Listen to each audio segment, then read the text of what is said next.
Nah, adapun tema yang saya jelaskan pada sore kali ini adalah perlindungan hak cipta di ranah digital. Jadi, seperti yang saya bilang tadi, perspektif legal formal dari marketplace itu sendiri atau e-commerce secara umum. Nah, apa yang akan kita bahas pada sore hari ini? Yang pertama, apa sebenarnya yang dimaksud dengan hak cipta? Jadi kita akan mencari landasan hukum dari hak cipta itu sendiri. Yang kedua, apa risiko atau konsekuensi hukum atau implikasi hukum dari pelanggaran hak cipta? Ini kan banyak di marketplace biasa ada barang-barang yang ternyata tidak sesuai dengan pesanan atau tidak sesuai dengan display yang tersedia di lapak-lapak seperti yang dijelaskan oleh ketiga narsum yang lain tadi. Yang ketiga, apakah menjual barang yang melanggar hak cipta itu termasuk pelanggaran hak cipta dan apakah bisa dipidana atau dapat dihukum? Itu juga kita jelaskan dalam sesi kali ini. Dan yang terakhir, bagaimana cara melindungi diri dari pelanggaran hak cipta, terutama saat kita berjualan online, karena materi kita ini specifically menjelaskan tentang jual beli online atau bisnis online. Nah, yang pertama kita jelaskan dulu tentang dasar hukum dan hak cipta itu sendiri. Nah, dasar hukum atau payung hukum atau landasan di mana kita bisa mengidentifikasi pasal-pasal yang kemudian dapat menimpa kita ketika kita melakukan pelanggaran hak cipta itu ada 5, yaitu pertama konvensi Bern. Nah, keempat yang awal ini kita sebut sebagai traktat atau sumber hukum internasional, yaitu konvensi Bern, ada TRIPS, ada WCT dan WPPT. Nah, sementara keempat sumber hukum internasional tersebut itu sudah diratifikasi atau sudah disahkan melalui peraturan perundang-undangan kita, dalam hal ini Undang-Undang tentang Hak Cipta nomor 28 tahun 2014 ya. Jadi relatif baru, masih dalam 1 dekade belakangan ini. Nah, itu tadi dasar hukum tentang pelanggaran hak cipta. Nah, hak cipta itu sendiri secara garis besar itu terbagi antara hak eksklusif dan hak ekonomi. Per definisi, hak cipta adalah sebagaimana dijabarkan pada pasal 1 ayat 1 Undang-Undang nomor 28 tahun 2014 seperti yang saya jelaskan tadi, bahwa hak cipta adalah hak eksklusif pencipta yang timbul secara otomatis berdasarkan prinsip deklaratif atau ketika kita pertama kali mempublikasikan ciptaan kita setelah suatu ciptaan diwujudkan dalam bentuk nyata tanpa mengurangi pembatasan sesuai dengan ketentuan peraturan perundang-undangan.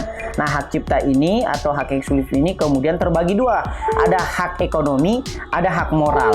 Nah, adapun hak eksklusif yang dimaksud dalam pengertian dasar terdiri hak moral dan hak ekonomi. Nah, hak ekonomi merupakan hak eksklusif pencipta atau pemegang hak cipta untuk mendapatkan manfaat ekonomi. Seperti namanya, hak ekonomi ya agar si pemegang hak cipta itu mendapatkan manfaat ekonominya, dalam hal ini dalam berbentuk cuan atau dalam berbentuk uang. Sementara hak moralnya adalah hak yang melekat pada diri pencipta atau pelaku ekonomi kreatif yang tentunya tidak dapat dihilangkan atau dihapus tanpa alasan apapun walaupun hak cipta atau hak terkait telah dialihkan. Misalnya buku-buku yang sudah melebihi penerbitan 50 tahun. Kita ambil contoh buku yang paling lawas ya, misalnya How to Win Friends and Influence People-nya Dale Carnegie, atau buku-buku di abad ke-20 kemarin tahun 1900-an. Nah, karena sudah melewati 50 tahun, hak ciptanya itu sudah dapat dialihkan oleh penerbit apapun. Tetapi walaupun hak ekonomi dari buku How to Win Friends-nya Dale Carnegie tadi sudah dapat dialihkan, tetapi masih memiliki hak moral, sehingga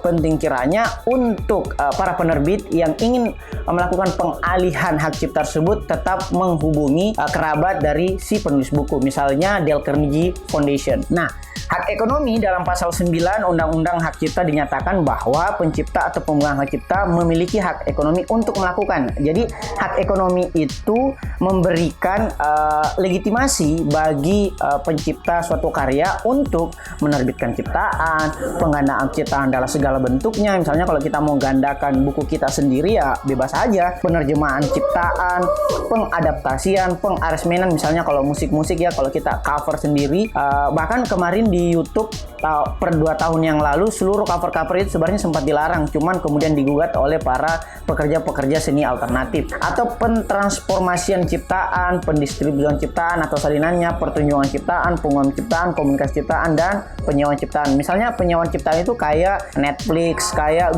Gramedia Digital, itu kan semua fitur-fiturnya adalah disewa. Itu juga merupakan hak ekonomi yang dapat dilegitimasi kepada pencipta atau karya, sehingga pencipta atau karya tersebut tetap mendapatkan royalti, even itu kita sewa misalnya di Netflix ataupun Gramedia Digital. Nah, jenis-jenis ciptaan. Saya tadi sempat menjelaskan bahwa 50 tahun suatu buku kemudian dapat dialihkan hak ciptanya, tetapi walaupun masih tetap ada hak moralnya. Nah, kita bagi kemudian mengklasifikasikan jenis-jenis ciptaan ke dalam 4 tipologi. Yang pertama, ciptaan dengan hak cipta seumur hidup ditambah 70 tahun. Nah, ini sudah ditambah 70 tahun lagi gitu. Jadi artinya misalnya seperti yang saya bilang tadi, tahun 1900-an itu artinya atau selama dia masih hidup penulisnya masih memiliki hak ekonomi. Tetapi ketika sudah lewat 70 tahun atau bahkan belum lewat 70 tahun tapi penulisnya sudah meninggal, kita ambil contoh ya, Stephen Hawking itu kan sudah meninggal. Sehingga buku-bukunya, misalnya buku yang paling termasyhur dari Stephen Hawking adalah The Theory of Everything. Itu sudah kita bisa terbitkan juga. Tentunya dengan mengkomunikasikan dengan sanak keluarga dari Stephen Hawking karena masih ada hak moral yang tidak bisa dialihkan ke dalam diri orang lain atau tidak bisa dialihkan sama sekali. Misalnya buku, pamflet itu adalah buku-buku yang di bawah 100 halaman. Jadi peraturan di dunia penerbitan adalah segala buku yang di bawah 100 halaman disebut sebagai pamflet. Jadi bukan buku. Misalnya manifesto komunisnya Karl Marx itu sebenarnya dapat dikategorikan sebagai pamflet, bukan buku. Nah, dan semua hasil karya tulis lainnya misalnya kayak ceramah, kuliah, pidato, ciptaan sejenisnya, alat peraga itu merupakan jenis ciptaan yang berlaku selama 70 tahun atau selama si pemegang hak cipta masih hidup. Nah, kategori yang kedua adalah ciptaan dengan hak cipta selama 50 tahun. Misalnya karya fotografi. Fotografer terkenal tentunya sering karya-karyanya itu diciplak oleh orang lain dan kemudian didaftarkan lomba atau diklaim sebagai karya si penjiplak tersebut apakah di Instagram, di YouTube dan sebagainya. Nah, itu juga merupakan pelanggaran dari hak cipta, termasuk aransemen musik. Seperti yang sebelah tadi, cover-cover sekarang itu harus menyertakan penulis aslinya, harus memberikan kredit kepada penulis aslinya. Walaupun ada beberapa aturan-aturan yang sempat agak absurd, misalnya seluruh musik-musik sekarang yang diputar di kafe-kafe itu harus memberikan royalti kepada penulisnya, walaupun beberapa artis juga tidak setuju terhadap aturan yang absurd tersebut. Nah, yang ketiga, kategori yang ketiga adalah ciptaan dengan hak cipta selama 25 tahun, yaitu ciptaan berupa karya seni terapan yang mana perlindungan cipta berlaku sejak pertama kali dilakukan pengumuman hak tersebut. Jadi ini jangka waktunya cuma 25 tahun. Dan yang terakhir adalah ciptaan tanpa batas waktu. Nah, ciptaan tanpa batas waktu itu adalah ciptaan yang merupakan hak moral. Jadi, ekspresi budaya tradisional yang dipegang oleh negara. Misalnya kalau dalam peraturan Undang-Undang Dasar kita ini ada di dalam pasal 32 Undang-Undang Dasar, yaitu tentang kebudayaan nasional. Maka perlindungan atas hak cipta akan berlaku tanpa batas waktu. Jadi, hak moral dan hak kebudayaan yang dimiliki oleh negara itu tidak akan bisa dialihkan sama sekali dan berlaku selama-lamanya. Bukan seumur hidup sih, tapi selama-lamanya. Nah, itu tadi jenis-jenis ciptaan. Sekarang kita masuk kepada ranah hukumnya atau ranah pidananya. Nah, sekarang kita mengenal apa yang kemudian disebut sebagai cybercrime. Misalnya dosen saya dulu di Fakultas Hukum Universitas Hasanuddin menyebutnya sebagai kejahatan cyber dalam bukunya yang berjudul sama, yaitu Kejahatan Cyber oleh Dr. Maskun. Nah, pada bukunya itu Dr. Maskun menjelaskan bahwa kejahatan cyber itu mencakup diantaranya pembajakan, penipuan, pencurian, dalam hal ini tentunya pencurian data-data yang sifatnya online ya, pornografi, pelecehan, pemfitnahan, dan pemalsuan. Nah, perangkat digital di sini posisinya itu dijadikan sebagai satu, apakah dia sasaran kejahatan, yang kedua maupun sarana atas terjadinya suatu kejahatan. Jadi dia sasaran, bisa juga sebagai sarana. Kita ambil contoh di marketplace seperti yang saya jelaskan tadi, kan banyak tindak-tindak cybercrime itu berupa pemalsuan. Jadi pemalsuan katanya itu ori, ternyata barangnya adalah KW. Atau misalnya foto tidak sesuai dengan apa yang tertera di display si pelapak. Ini yang kemudian disebut sebagai penipuan. Nah, dalam case ini cybercrime yang dimaksud ini dapat berupa sebagai sasaran kejahatan maupun sarana atas terjadinya kejahatan. Nah, ini yang paling penting karena kita mungkin tidak mau terlalu tahu lebih banyak, apalagi kalau yang tidak berlatar belakang hukum tentang definisi pasal-pasal dan sebagainya. Tetapi yang paling penting untuk kita ketahui adalah sanksi yang dapat menjerat kita ketika kita melakukan pelanggaran terhadap hak cipta. Yang paling teringan, saya mulai dari paling teringan sampai kepada yang terberat. Tetapi untuk menjelaskan teringan dan terberat, kita jelaskan dulu apa sih landasan umum dari sanksi pelanggaran hak cipta. Landasan umumnya adalah setiap orang yang melaksanakan hak ekonomi wajib mendapatkan izin pencipta atau pemegang hak cipta. Sehingga setiap orang yang tanpa izin, ini konsekuensinya, implikasinya, sehingga setiap orang yang tanpa izin pencipta atau pemegang hak cipta tentunya dilarang melakukan penggandaan dan atau penggunaan secara komersial ciptaan. Jadi, jika seseorang itu memiliki hak ekonomi, dia wajib mendapatkan izin pencipta atau pemegang hak cipta. Jadi, kalau kita mau misalnya menerbitkan buku seseorang yang sudah masih hidup, misalnya kita penerbit indie nih, kita tetap harus meminta izin kepada si penulis ataupun si penerbit yang masih memiliki kontrak kerjasama dengan si penulis. Nah, sanksi teringan dari pelanggaran hak cipta adalah setiap orang yang dengan tanpa hak melakukan pelanggaran hak ekonomi sebagaimana dimaksud dalam pasal 9 tadi, dalam hal ini huruf I-nya adalah pidana penjara paling lama 1 tahun. Jadi kita di penjara selama 1 tahun atau 365 hari, atau dipidana denda paling banyak 100 juta. Jadi ini yang paling ringan ya, kita 1 tahun di penjara dan didenda 100 juta rupiah. Misalnya kalau kita melakukan pelanggaran hak cipta yang seperti ini dijelaskan tadi. Nah, adapun sanksi terberatnya atau mereka yang memenuhi unsur dari ayat 3 tersebut, dalam hal ini bentuk pembajakan, dipidana dengan penjara paling lama 10 tahun atau 1 dekade dan dipidana denda paling banyak 4 miliar rupiah. Jadi kita harus mikir-mikir lagi nih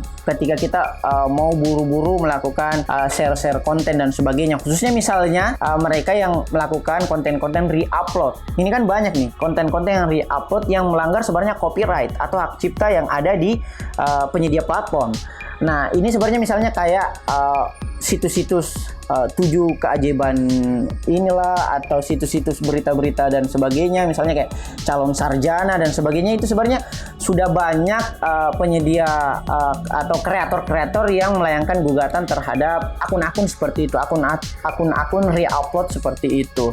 Even kita sebenarnya sudah mencantumkan kredit kepada si kreatornya, tetapi kan hak ekonominya kita ambil juga, misalnya royalti dari YouTube atau AdSense dari YouTube, atau followers, misalnya keuntungan followers atau pengaruh-pengaruh di Instagram ataupun TikTok. Jadi itu tadi sanksi yang dapat kita dapati. Nah, apa yang kemudian dapat kita lakukan?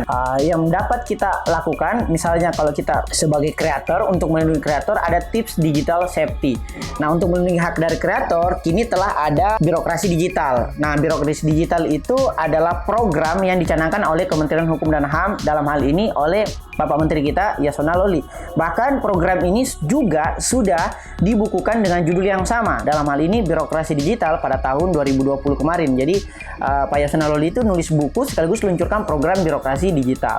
Nah, apa sih fungsinya program dan buku dari birokrasi digital dari Bapak Yasona Lawli itu?